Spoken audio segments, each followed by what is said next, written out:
Hello, Lobo fans. Welcome into your Lobo Coaches Show. I'm your host, Robert Portnoy, with the women's basketball coach at New Mexico, Mike Bradbury. Coach Bradbury, great to be back with you. And first off, talk about coming off that very difficult road trip. You have two of the best teams on the road, and now you're trying to get your team ready for a home game against Nevada. Yeah, I think, you come back and you regroup a little bit, watch some film, and then, we got right back to work. And I thought we had two of our better practices of the year leading up to the Nevada game. And that's a good response from a team, coming off a trip that didn't go the way you wanted. Coaches always say, you play like you practice. What does a good practice for Lobo women's basketball look like? Well, our focus and intensity is good. I think when we're locked into every little detail, that shows that we're focused on what we need to be focused on that day. And sometimes, over the course of 6 months, you can get away from that. Each team that you play is a unique challenge. There's always a scout with regard to the team that's coming up. But how much, when you get back from a tough trip like that, do you focus first on just you before you get into the game plan for the next opponent? Yeah, if you have time, that's great. You'd like to be able to spend a day or two on yourself. In that instance, we didn't have that, so we moved straight into Nevada and kind of just put the rest behind us.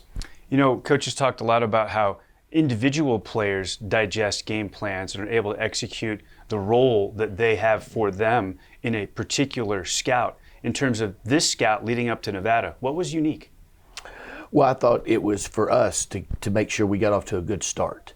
We prepared and prepared for their personnel just like, we do for every game and every team does. That part was good and they were focused on that. But the biggest thing for the Nevada game is we need to get off to a good start, which we didn't do in the two previous games. Yeah, the first quarter of those two games on the road in Laramie and Fort Collins didn't go the Lobos' way, but you felt like the preparation leading up to Nevada gave you a good feeling about that for the game against the Wolfpack? Yeah, I was excited to get started in the game, and I think our team was too. And it was something that we had discussed, and because it was something that needed to be discussed, right? So I think our start in that game gave us some confidence, and we played a really, really good first half. It was a unique week for the Lobos in that it was a split week. In other words, the Lobos had a home game and then a road game. And you talked about the trip to the Front Range and a Thursday, Saturday deal between Laramie and Fort Collins and how that makes sense. But when it's a split week like that, important to get that extra day in between, isn't it? It is. And we were fortunate, to play Wednesday, Saturday that week with a split week. So the split week, how quickly do you get into UNLV? Is there any preparation for UNLV before the Nevada game is completed, or is that just for the coaches? Just for the coaches. We concentrated Monday, Tuesday on Nevada, and then Thursday, Friday on UNLV. What were the different challenges that the Wolfpack posed in terms of the preparation? Well, with Nevada, defensively, they really get out and press you. They make it hard on you. It's constant pressure. You have to be able to move the ball without turning it over. And that's always a challenge with them. Is they're always one of the better teams in the league defensively. The Lobos love to get out on the break when they can. Did you feel like that was something you could do against the Wolfpack? Yeah, we were able to. We rebounded the ball really good for us, and that allowed us to play in transition. And a pretty balanced game for the Lobos in terms of offensively, yes? Yeah, absolutely. I thought, top to bottom, everybody that got in the game played really hard and played well. It'll be fun to look at the highlights, too, because in the second half and in the fourth quarter in particular, you got a chance to get your bench some minutes. Yeah, absolutely, and that was important. The further you get down and the further you get into the season, everybody's going to have to contribute at one point. Okay, let's take our first break. When we come back on the other side of the timeout, our first breakdown. We look at the tape of the Lobos' win in the pit over the Nevada Wolfpack next. We're back on the Lobo Coaches Show with the women's basketball coach at New Mexico, Mike Bradbury. And Coach Bradbury, before we get into the highlights of your victory over Nevada in the pit, a lot of times we ask coaches about what they say to their teams in the locker room at halftime when you're talking about adjustments. So you're coming off two tough road losses. Now you've got Nevada coming to the pit, and you're in the locker room pregame with your team. What did you talk about with them? Make sure we get ourselves out of the locker room. and that we're ready to go. We need to get off to a good start. That was our big focus, and it's going to start with the very first defensive possession, and then we have to be able to secure the very first defensive rebound. So get the first defensive rebound, and is the first offensive play call, if it ends up being a half-court set, is that already called coming out of the locker room? Yeah, absolutely. We'll talk about that, right before the jump ball.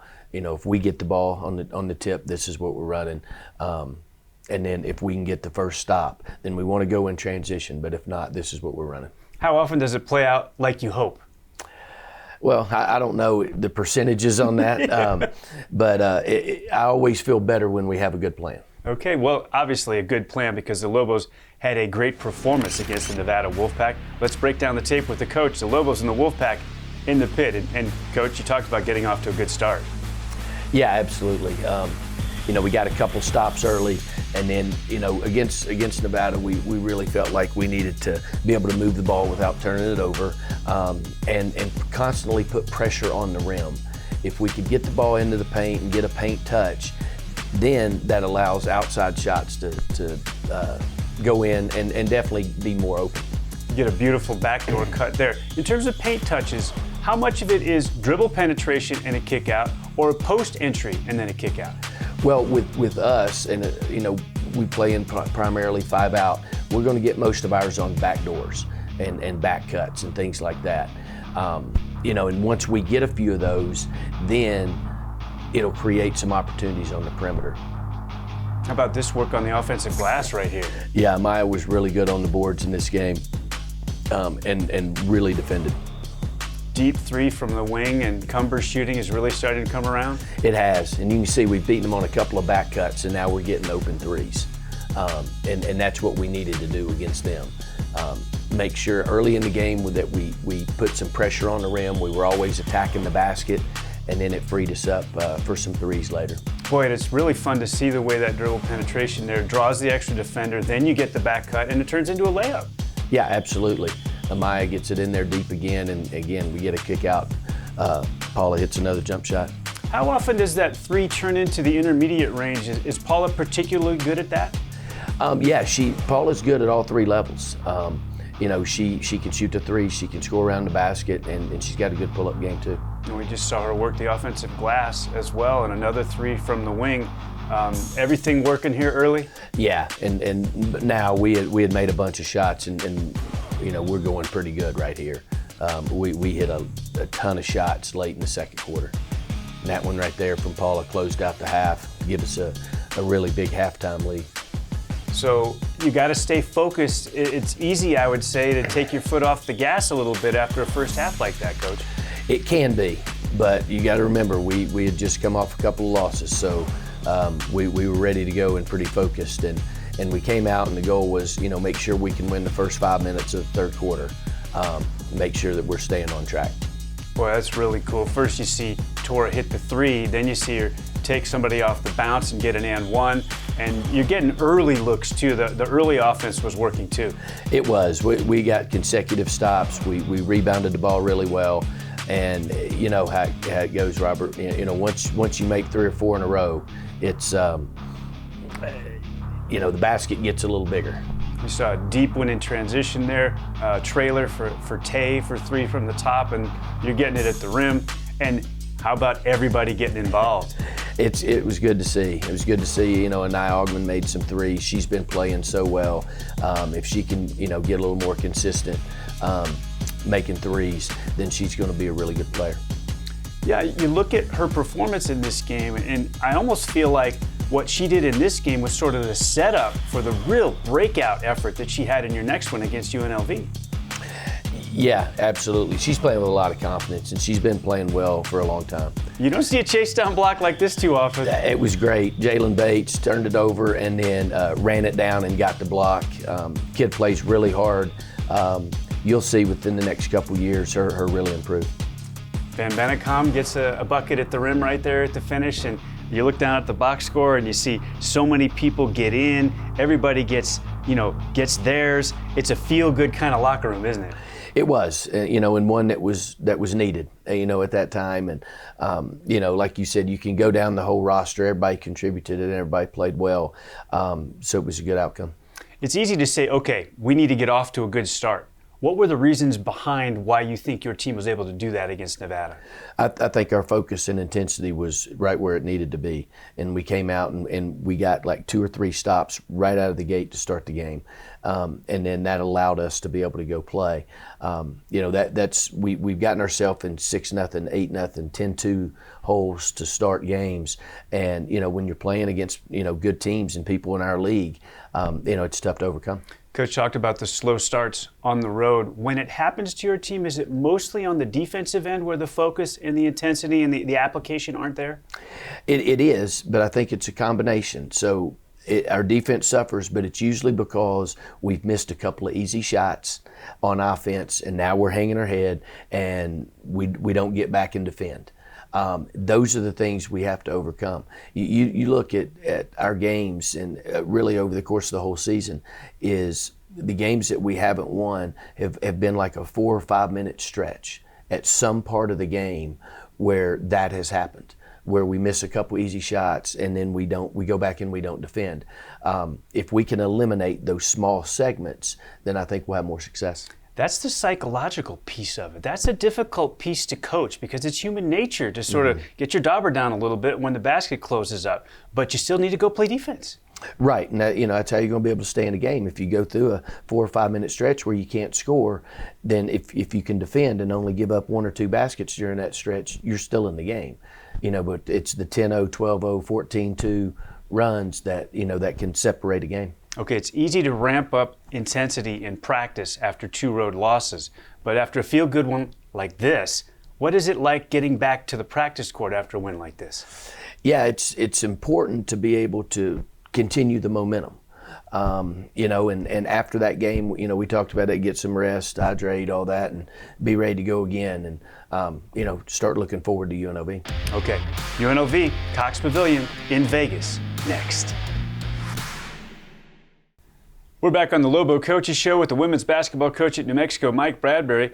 The Lobos travel to Cox Pavilion to take on UNLV in Vegas, and let's get to the tape. What about the start of this one, Coach? Wasn't bad. We were pretty efficient, and then defensively it was okay. We didn't take away some of the things inside, as you'll see here. We let Young get going. And that wasn't part of the plan. But for the most part, we were competing and playing hard. When you've got a really good post like that, Desiree Young, that you have to defend, do you have to have sort of multiple things that you're going to use over the course of a 40-minute game? Yeah, we had a couple of different things we wanted to do. Unfortunately for us, we just weren't able to execute them the way we wanted. But you're scoring the ball okay here in the first quarter. Yeah, first quarter I thought we were aggressive. And it wasn't bad, but now, starting the second quarter wasn't good. We finished off the half okay, but yeah, it just got a little too much separation here. We took some questionable shots, and then defensively, we just didn't get anything done. Consistently, though, we continue to see when she's able to get people backing up with the dribble. Tora is so good at getting to the rim and scoring through contact, Coach. Yeah, she's been good at that all year. In this particular game, what wasn't her best effort. So they outscore you here by 8 in the second quarter, and then the third quarter is where it really got away from you. Yeah, it just came out flat. Didn't necessarily have the right people in the game at that time, and I thought once we got Anaya and V in the game and we're able to play them, a lot of minutes, that helped and also closed the gap a little bit. I thought Anaya, with that drive and then she also made 3 threes. Anaya and V played about as good as they could play. Anaya Ogman, just a terrific game, career best 18 points. She had her first double-double with 10 rebounds as well, 3 of 3 from 3. Why was she so good in this one, Coach? She was really aggressive. She's been great in practice. I think, her being able to handle the scouting report and being able to handle lots of information now is so much better than it was, her freshman year. and she's going to continue to get better. The sophomore class is really starting to step up, aren't they? Absolutely, and we thought that class was talented. And last year they got to play some, but they were playing behind 5 seniors, and now they're getting a lot more minutes, and it's starting to show. That class will be good for a long time. There was an Augman wing 3 there at the end, and you talked about it earlier in our show, that when she really starts to hit the 3 with some consistency, she's going to be very difficult to guard. Yeah, absolutely. That was the one thing that's kind of holding her back. Some people can back off of her, but when you have to get up and guard Anaya, she is really athletic and really quick. She's got a great first step. If she can make that 3-point shot consistently, she'll be tough to handle. So you look at this box score against UNLV, and the final score is not what you'd like, a big loss, but your 3 young players are the 3 players in double figures. Yeah, and they've been consistent, all year. And they keep getting more minutes and more minutes, and I think that's going to help us down the stretch. We're going to have to get better play from our seniors, but in this game, our sophomores are really good. 11 for Reyes, 12 for Cumber, 18 for Augman, but a tough night for Magruder. Yeah, it was. Sometimes it's not your day, and obviously this wasn't her day. I think moving forward, Shai will be better prepared mentally to play in a game like this, and she knows that UNLV got the best of her in this one, and I think she'll bounce back. In terms of facing a really good post like you did against Young, and she goes for 22 and 16, that's some good teaching tape for your Lobos, isn't it? Yeah, it is. Everything we wanted to do to make it hard on her, we just weren't able to do. And I think a lot of it was from our mindset, leading into that. But she obviously dominated the game from start to finish. Okay, we come back on the other side. We look at some overall takeaways from a 1-on-1 week in Mountain West play, and then we preview what's coming up for Lobo women's basketball next on your Lobo Coaches Show. We're back to close out this edition of your Lobo Coaches Show. I'm your host, Robert Portnoy, with the women's basketball coach at New Mexico, Mike Bradbury. So, Coach Bradbury, a 1-on-1 week in Mountain West play, 1 at home, 1 on the road. What were your overall takeaways from the week? A win over Nevada and a loss at UNLV. Yeah, I think for us, it was we can be good when we're focused and when we're ready, and we need to be more consistent, and be able to put multiple games together. That was kind of our message when we got back home. There are challenges that way. There's a lot going on in the lives of 18 to 22-year-olds, and maybe a lot more even than we were that age with social media and all those other things. It's hard to know exactly what you're going to get from day to day, but that's a maturity, isn't it? And sort of just a growth. And have you seen that in terms of the way that they prepare and the way that they're focused, say from, when you got them in camp before the year started to where they are now, in Mountain West play? Yeah, we have more good days, than bad, and that's a good thing.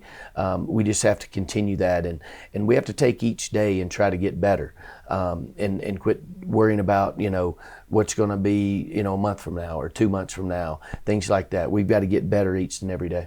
How much can your staff help you with that in terms of the way that they communicate with your players and, the sort of mentorship that they can offer?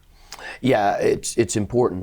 We got a great staff, and they all do a tremendous job in relating to our players, and especially in individual film sessions and on the court. And then it's really good when we're traveling, when we're having meals together to see the interaction between the players and staff. So the Lobos get a blowout win at home over Nevada, tough loss on the road at Cox against UNLV, and now you've got a 2-game week coming up as well, and it starts on the road. Yeah, so, got another really, really tough game at San Diego State, a team that's picked at the top. It'll be a big challenge, but we're looking forward to it. Lobos have gotten a handful in a row against San Diego State. To what do you attribute the recent success against the Aztecs? It's sometimes I think it just goes that way. We've won the last several, and before that they had won, a bunch in a row. So it just kind of goes, with the territory, but they got a really good team. They're tremendous defensively. They're experienced. They've got 5 fifth-year players that are out there at the same time. So it'll be probably the oldest team that we play all year. So you got a lot of experience, some people that have been through a lot of games and a lot of wars. So the experience will definitely be a challenge. The SDSU Aztecs obviously have that. What about the road environment when you go to play them in San Diego? Yeah, it'll be fun. This is several years in a row now that we've played them during the week on a school day game. So it'll be 11 a.m. Pacific time, and there'll be probably a couple thousand, 3,000-4,000 screaming elementary kids. The sound of the screams in the gym are going to be a little different, aren't they? It will be, but I think it's a good atmosphere. I know our players would rather do that than play in an empty gym. Okay, so then the Lobos get back home to wrap up the week, and New Mexico will be in the pit for Boise State. Yeah, and again, we've played a ton of close games against Boise over the years, and I would expect this to be the same way. They seem like they're always one of the pillars of the league. You guys got a sweep against Boise State a season ago. We did, and fortunately we won some close games against them, and and again it kind of has went back and forth over the years, but I expect another good one in front of a really big crowd on Saturday. Well, how cool would it be to come off the road with a win and get a chance to have a 2-game sweep in your building? Yeah, it would be tremendous. I'm looking forward to both games, and hopefully we play well. That'll do it for us. For Chase Christensen and Allison Weiss and the head coach, Mike Bradbury, I'm Robert Portman. So long, everybody. Go Lobos.